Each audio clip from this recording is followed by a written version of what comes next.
Hi friends and families, welcome to Free Baking Class by Elfin. இன்னைக்கு ஒரு பர்ஃபெக்ட்டான tea cake தான் பார்க்க போகிறோம். அதாவது டீ டைமில் செய்யக்கூடிய ஒரு சிம்பிளான ரெசிபியை தான் இந்த வீடியோவில் ஷேர் பண்ணியிருக்கோம்.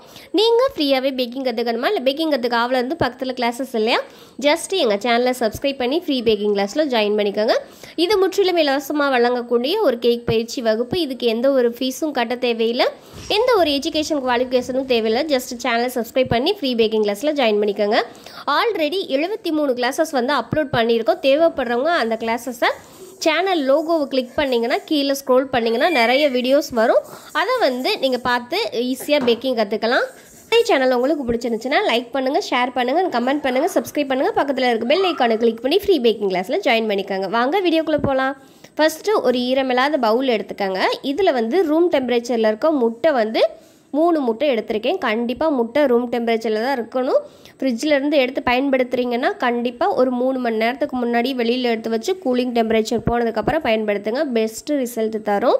முட்டையை நான் வந்து இந்த பவுலில் உடச்சி ஊற்றியாச்சு. இதுக்கப்புறமா கரெக்டாக 250 ml கப்பில் அரை கப் ப்ளஸ் 2 டேபிள் ஸ்பூன் அளவு சர்க்கரை எடுத்திருக்கேன். அதாவது 125 கிராம் அளவு பொடி பண்ணாத சர்க்கரை. இது கூடவே 1 டீஸ்பூன் அளவு வெனிலா எசன்ஸ், அது கூடவே அரை டீஸ்பூன் அளவு மில்க் எசன்ஸ். இது எல்லாத்தையும் சேர்த்துட்டு பீட்டர் ஆன் பண்ணி நல்லா ஹை ஸ்பீடில் வச்சு நொர பொங்க நம்ம பீட் பண்ணி எடுத்துக்கலாம். அதாவது முட்டையோட மஞ்சள் கரு சேர்த்துட்டு நீங்கள் பீட் பண்ணும்போது லோ ஸ்பீடில் வச்செல்லாம் பீட் பண்ண தேவையில்லை. ஹை ஸ்பீடு வந்து நல்லா ஹை ஸ்பீடு 8 ஸ்பீடு இருக்குல்ல, 7-8 ஸ்பீடை ஆன் பண்ணி நல்லா பீட் பண்ணிங்கன்னா நல்ல ஒரு திக்கான ஃபோம் கன்சிஸ்டன்சியில் வரும். இதுவே நீங்கள் வந்து ஃப்ரிட்ஜிலேருந்து டைரெக்டாக எடுத்து யூஸ் பண்ணிங்கன்னா அந்த அளவுக்கு உங்களுக்கு கெட்டியான ஃபோமாக வராது. நம்மளுக்கு கெட்டியான ஃபோமாகவும் இருக்கணும், அதே நேரத்தில் சக்கரை கரைஞ்சிருக்கணும். அந்த அளவுக்கு பீட் பண்ணி எடுத்துக்கலாம். இந்த அளவுக்கு பீட் பண்ணி எடுத்ததுக்கப்புறம் 1/4 டீஸ்பூன் அளவு உப்பு சேர்த்துக்கலாம். உப்பு சேர்த்துட்டு மறுபடியும் பீட்டர் ஆன் பண்ணி நல்லா ஹை ஸ்பீடில் வச்சு ஒரு திக்கான ஃபோம் வர்ற வரைக்கும் இந்த அளவுக்கு நீங்கள் பீட் பண்ணி எடுத்துக்கணும்.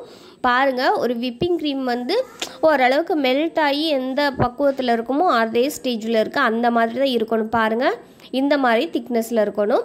இப்போ வந்து நம்ம பீட்டரை ஆஃப் பண்ணிடலாம். பீட்டரை ஆஃப் பண்ணிவிட்டு ஒரு ஓரமாக எடுத்து வச்சுருங்க.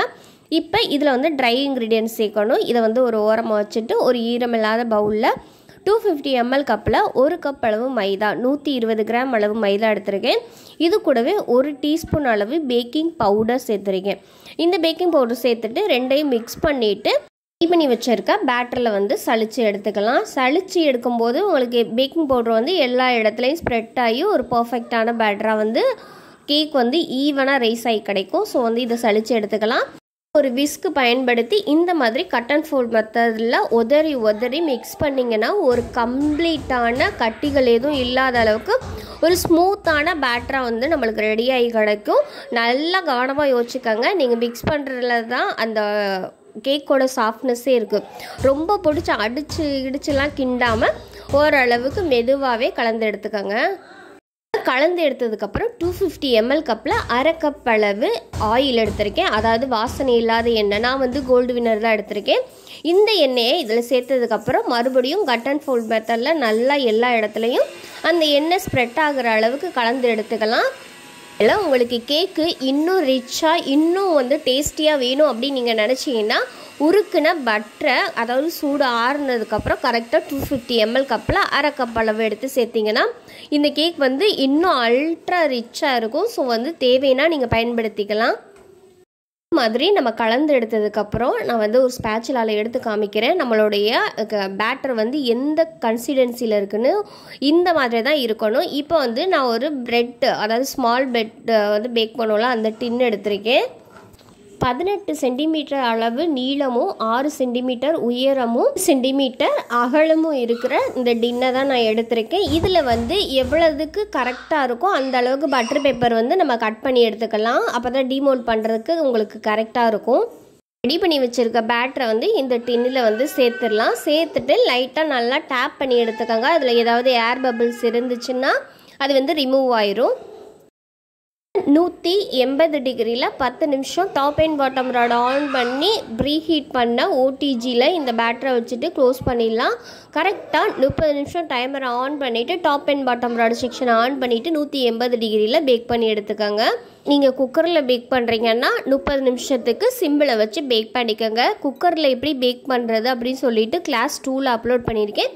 தேவைப்படுறவங்க செக் பண்ணி பாருங்கள். உங்களுக்கு இன்னுமே யூஸ்ஃபுல்லாக இருக்கும், ஒரு பெட்டரான ஐடியாவும் கிடைக்கும். இப்போ கரெக்டாக நம்மளுக்கு 30 நிமிஷத்துக்கு வேகட்டும். கரெக்டாக 30 நிமிஷத்தில் நம்மளுக்கு பர்ஃபெக்டாக வெந்திருக்கு. நல்லா இந்த கேக் ஆறுனதுக்கப்புறமா தான் நம்ம வந்து டிமோல்ட் பண்ணணும். இப்போ நல்லாவே எனக்கு கேக் ஆறிடுச்சு பாருங்கள். பட்டர் பேப்பர் போட்டதுனால நம்மளுக்கு எவ்வளோதுக்கு ஈஸியாக எடுக்க வருதுன்னு. இப்போ பட்டர் பேப்பரை ரிமூவ் பண்ணிடலாம். அவ்வளோ சாஃப்டாக, அவ்வளோ வாயில் வச்சோன்னா மெல்ட் ஆகக்கூடிய அளவுக்கு ஒரு சாஃப்ட்னஸ் அண்ட் ரிச்னஸ் இருக்கும். டேஸ்ட் வைஸும் செம்மையாக இருக்கும். ஸோ கண்டிப்பாக எல்லோரும் ட்ரை பண்ணி பாருங்கள். இப்போ வந்து நான் இதை கட் பண்ணி காமிக்கிறேன். இந்த கேக் வந்து நார்மல் ரூம் டெம்பரேச்சர்லேயே 3 to 4 days வரைக்கும் இருக்கும். நீங்கள் கெமிக்கல் யூஸ் பண்ணி நீங்கள் வைக்கிறதா இருந்தால் மட்டும்தான் அந்த கேக் கெட்டு போகாமல் இருக்கும். நம்ம சொல்லி கொடுக்குற கிளாஸஸ் எல்லாமே ஹோம் மேடாக இருக்கனால அது வந்து அவ்வளோக்கா கெமிக்கல் அவாய்ட் பண்ணி தான் நம்ம கிளாஸஸ் வந்து அப்லோட் பண்ணுறோம். ஸோ வந்து இது வந்து 3 to 4 days வரைக்கும் தான் நார்மல் ரூம் டெம்பரேச்சரில் இருக்கும். நீங்கள் ஃப்ரிட்ஜில் வச்சு யூஸ் பண்ணுறீங்க அப்படின்னா ஃப்ரிட்ஜில் வைக்கும்போது ஒவ்வொரு நாளும் அந்த கேக்கோட ஈரத்தன்மை வந்து ட்ரை ஆகிக்கிட்டே இருக்கும். ஸோ வந்து அது அவ்வளோதுக்கா பர்ஃபெக்டாகவும் இருக்காது, அவ்வளோதுக்கா டேஸ்டியாகவும் இருக்காது. ஸோ வந்து முடிஞ்ச அளவுக்கு ஃப்ரெஷ்ஷாக செஞ்சு சாப்பிட்றதுக்கு ட்ரை பண்ணுங்கள். இந்த வீடியோ உங்களுக்கு பிடிச்சிருந்துச்சுன்னா லைக் பண்ணுங்கள், ஷேர் பண்ணுங்கள், கமெண்ட் பண்ணுங்கள், சப்ஸ்கிரைப் பண்ணுங்கள்.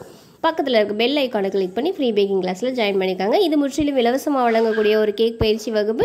இதுக்கு நீங்கள் எந்த ஒரு ஃபீஸும் கட்ட தேவையில்லை, எந்த ஒரு எஜுகேஷன் குவாலிஃபிகேஷனும் தேவையில்லை. இவ்வளோ நாள் இவ்வளோ அன்பு கொடுத்ததுக்கு உங்கள் எல்லாருக்குமே நன்றி. நிறைய பேர் வந்து கமெண்ட்ஸ் கேட்குறீங்க. கமெண்ட்ஸில் வந்து என்னால் அவ்வளோக்கா பதில் சொல்ல முடியலை. ஸோ வந்து ஒரு நாள் லைவ் வர்றேன், அதில் வந்து நீங்கள் எல்லோரும் கேட்கலாம். நான் என்றைக்கு லைவ் வரேன்னு சொல்லிவிட்டு அது வந்து அப்டேட் உங்களுக்கு கொடுக்குறேன். ஸோ வந்து தேங்க்யூ ஃபார் ஆல்.